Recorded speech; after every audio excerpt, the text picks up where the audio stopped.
Hello, listeners. Welcome to Mindful MS. I am your host, Jessica or Yiskah Koock. So, I know everybody has a different MS story. MS affects every person individually. And this is my journey with MS. I'm going to start with that for the podcast. And eventually, I hope to talk with many of you. If you have MS or you have a family member with MS or a friend, if it has affected you in any way, shape, or form, I'd love to talk with you for this podcast. So please contact me. This is also going to be a YouTube video. So through YouTube, I believe there's a way to contact me. So I have had MS since, well, I was diagnosed in 1996. But I think that, well, actually, yeah, I think I had my first symptom of MS. I got optic neuritis in my right eye. I was living in Colorado and I was out skiing, and all of a sudden everything had like an icy veil over it, and I didn't know what was going on. So that was the first thing, and I'll go into more of that possibly in the second podcast, because I want to talk about the 15 years that I had RRMS, and I believe it has progressed now into secondary progressive MS, though my neurologist won't change my designation, and I don't know why, and I just suspect it has to do with insurance reasons. So I want to start with where I'm at right now. So 1996, what is it now? 2020. So what is that? 24 years. Oh my goodness, 24 years with MS. So right now, I really feel like it's progressed. I have trouble walking. I have trouble with my strength, the strength in my legs to hold my body up. Sometimes my legs just crumble under me. They can't hold me up. And then if I need strength in my arms to pull myself back up, I've had really hard times with that. So my balance also, and I do have fatigue as well. That's actually more minor right now, thankfully. So one of the hardest problems I'm having is falling. And that's why I'm calling this podcast Mindful MS. I don't know if you've noticed this, listener, but I've noticed when my mind wanders, when I'm not like aware of where my feet are, where my rollator wheels are, when I'm not thinking about what I'm doing, I am in danger of falling. But if I stay mindful and present, there's much less of a chance that I would fall. So, I've had some some major falls, actually. I just wanted to talk about a few of them. All right. So in one of them, I don't know what I was doing. I might have been, I kind of want to go in order of the falls. I backtrack.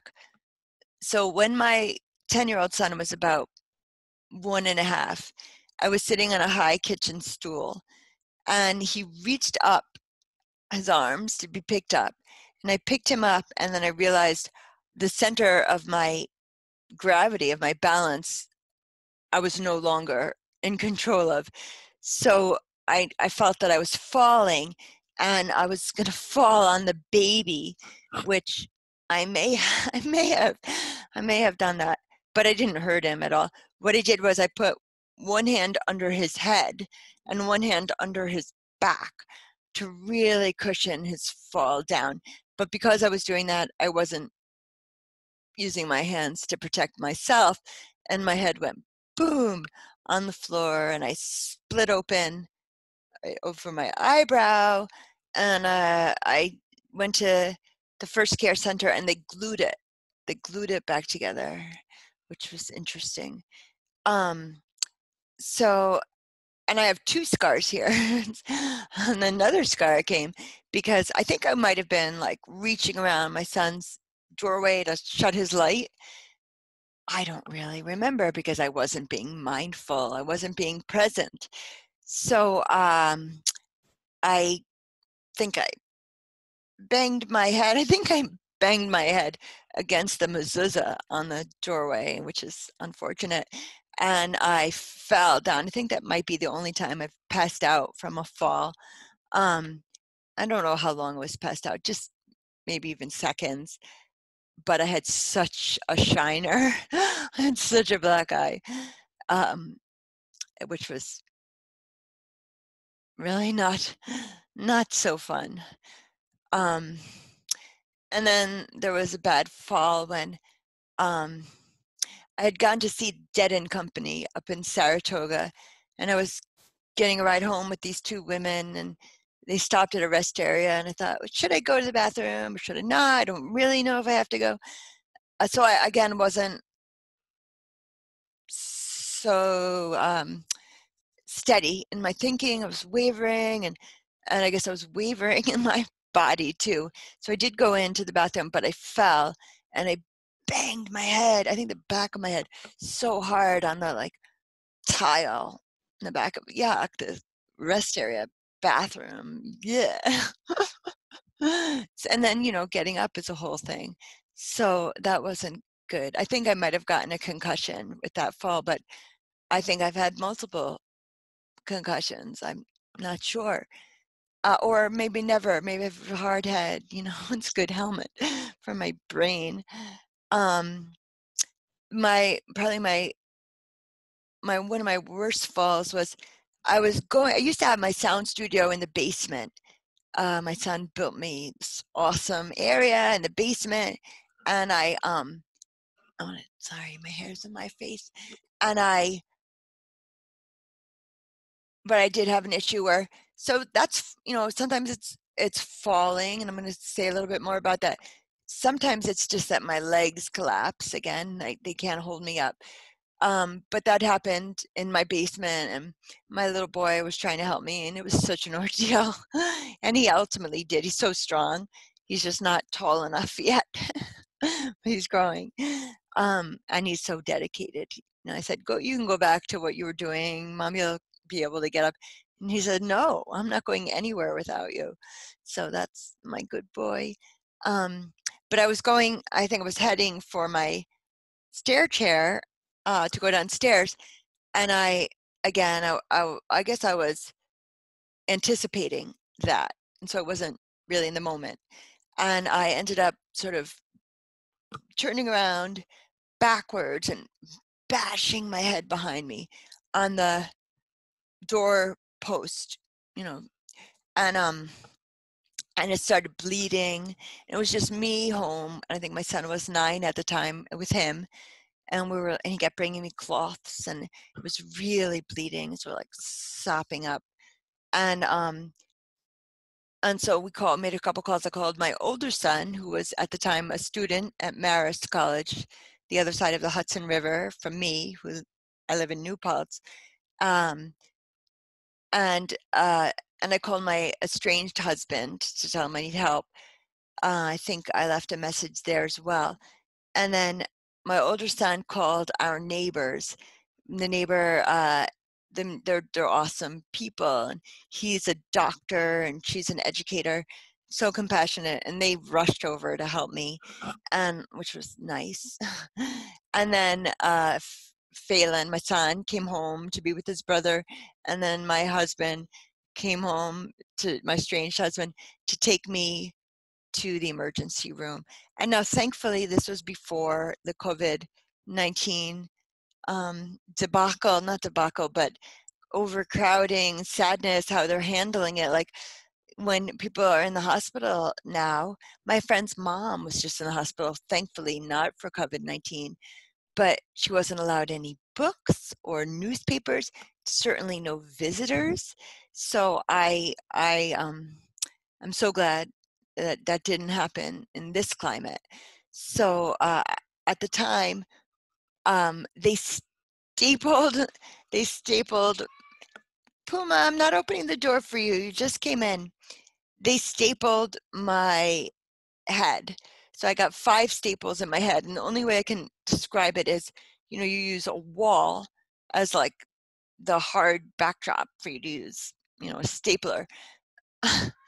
and the only way I can describe it, they used my head as that wall to staple my skin back together.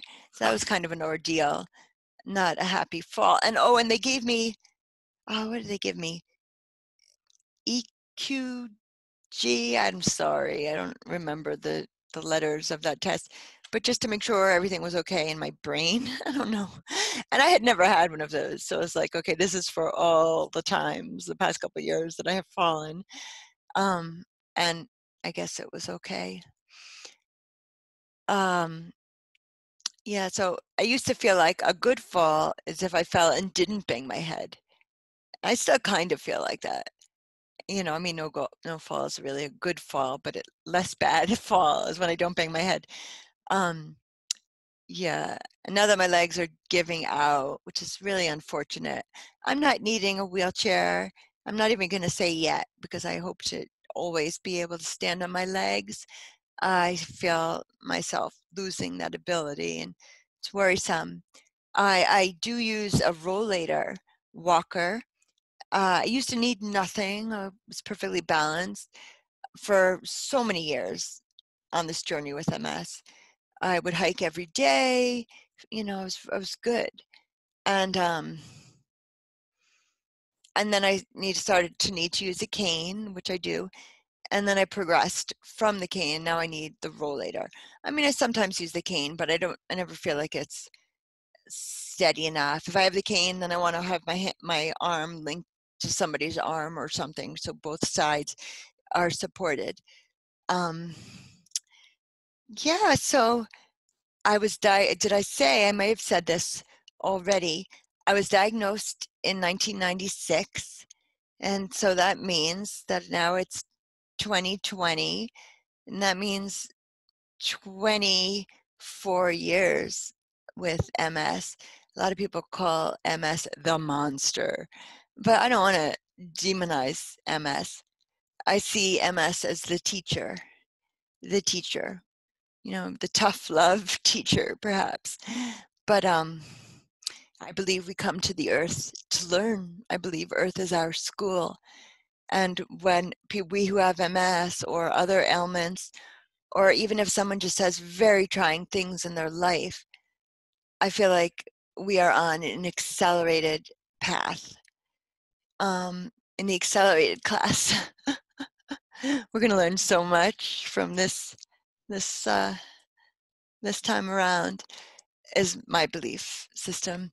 So next podcast, I look forward to telling you about what I think, what I believe kind of kicked in the predisposition I had for MS.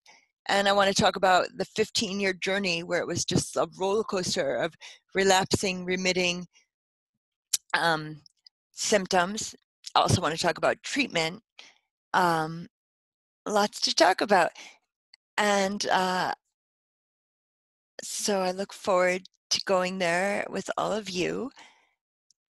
One thing I learned when I was first diagnosed, I was in New Mexico with my friend and teacher, and he's sort of a Jewish shaman, and he said the word emes, which is EMMES, emes, MS, means truth. So he said to me, emes means truth. And somehow that felt really important for me. So I think I'm going to end this podcast by saying that. And I look forward to talking some more. Okay, listeners, MS means truth. Be well.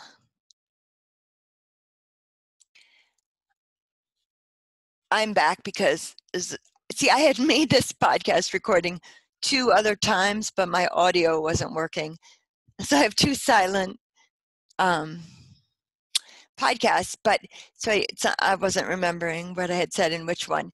I wanted to talk about mental health because when you have MS, it can affect any part of your being, of your body, not your being, but, your physicality. And so it also can affect your emotions and your moods. And there's also something called PBA, which is like pseudo bulbular affect or something.